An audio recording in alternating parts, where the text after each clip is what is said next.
In this Power Query challenge, we'll filter transactions that occurred during the last 7 days of each month, dynamically without any hard-coded dates or manual cleanup. Let's dive in. We've got a table of transactions with a date column.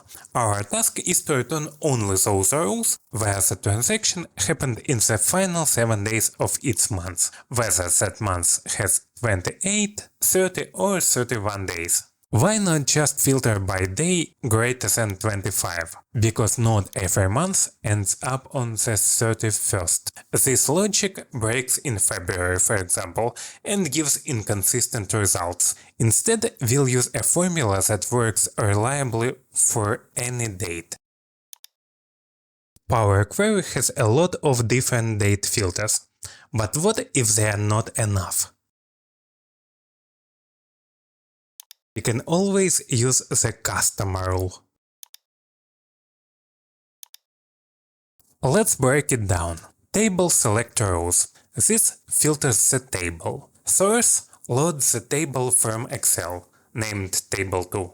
Inside the filter, we are keeping only the rows where the date is greater than or equal to the end of month minus 7 days. Date.EndOfMonth takes a date, for example, March 5th, and returns the last day of that same month, in this case, March 31st. This gives us an anchor point at the end of the month. Once we know where the month ends, we can count backwards from there.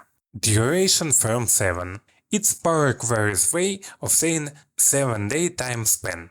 It's needed because we can't subtract a plain number from a date. We need to subtract a duration. Now we are subtracting 7 days from the last day of the month. So this line sets the cutoff point, the first day of the 7-day window at the end of the month. So we are basically checking whether the date in the row is greater than or equal to that cutoff point.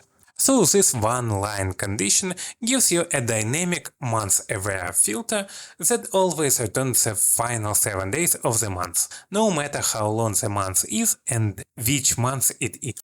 And you can modify the formula for all your needs. See you in the next one!